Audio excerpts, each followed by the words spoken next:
Hey everybody, Rusty here with Rusty Vintage Cards. Hope everyone had a great 4th of July weekend. This should be a pretty quick video. I have some 1956 Topps cards to share and a little bit of a story with one of those cards. And also I wanted to mention a card show that I will be attending next weekend. As I'm recording this is Sunday the 6th of July, and on the 12th I will be going to the GG2 card show in Broken Arrow, Oklahoma, which is just outside of Tulsa.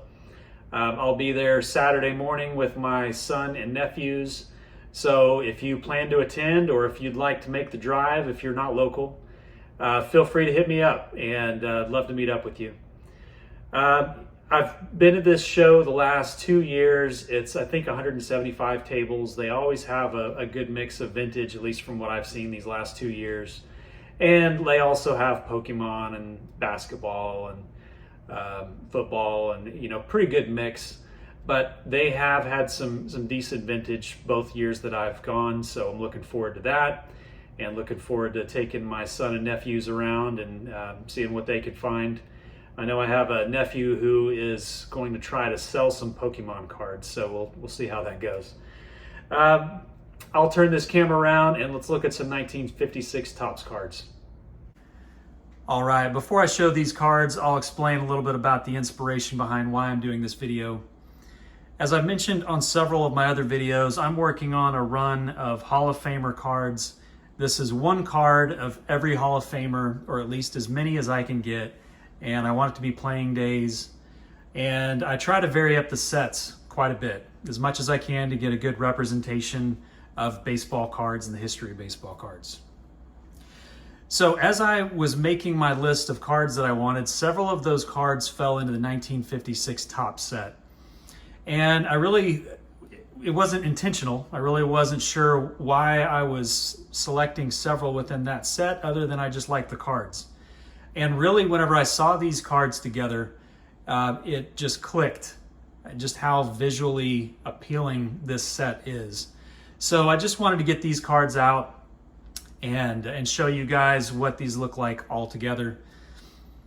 So the first card I picked up, I'll start with this one. This is a card that I picked up within the last few years.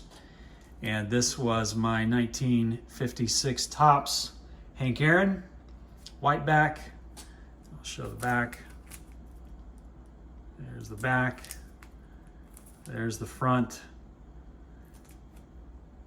And with this card, supposedly that's an image of Willie Mays sliding into home, so you get kind of a combo card of two Hall of Famers, sort of.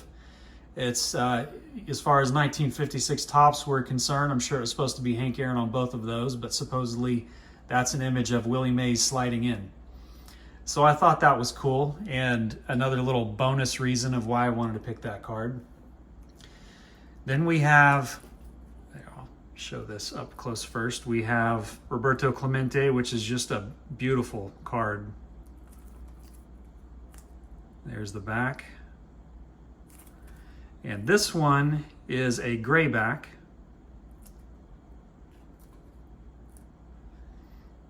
Then when I was at the Dallas Card Show earlier this year, this was in January, I picked up this Sharp Sandy Koufax. This is a white back. There is the back.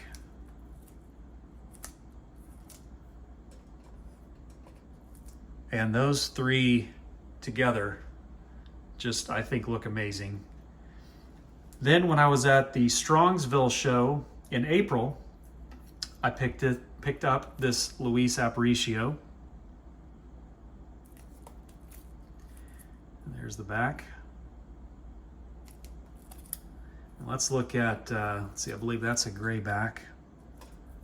Let's look at a white back together. You can tell the difference.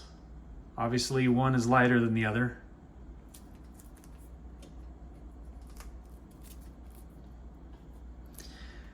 Now this last one, this is the only one that's not graded, but this is Duke Snider, and there's a little bit of a story with this one. I'll set this down and explain that. So that is the only card that I've had since I was a kid in this run of 1956 Topps. This is a card that I picked up when I was probably 11.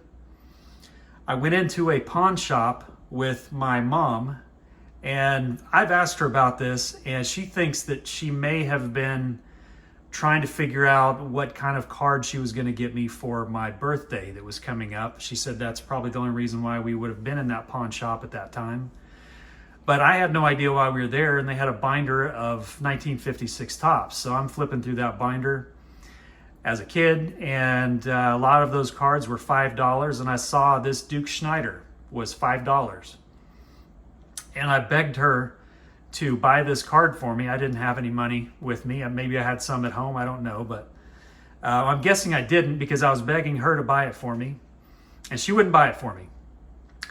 But she did say, if we get home and I look up this card and it's worth a lot, because I was telling her, I know this name, I know this guy, this player, and I know this card is worth more than $5. So we get home and I flip open, get this pulled out here,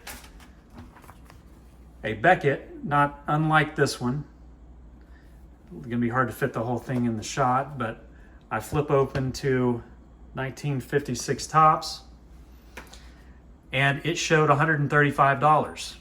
And of course, you know, as a kid, everything that I had in my collection was on the mint side. You know, that's really the only number I was paying attention to. So I'm thinking, this is a $135 card. So I showed her that. We lived about 10 minutes from the pawn shop. So she runs me back over to the pawn shop, and I give them $5, and I have this Duke Snider. So I always thought this was the best find, you know, the best buy that I ever made on any of the cards that I had in my collection as a kid. And as I was going through my collection a few years ago and, you know, just kind of assessing everything that I had, you know, I would occasionally look at my cards, but not really inspect them too closely or really dive too deep into them throughout the course of about 30 years. It was just occasionally I would get the cards out and look at them. But this card's really not in terrible shape. You know, for $5, I would take that any day.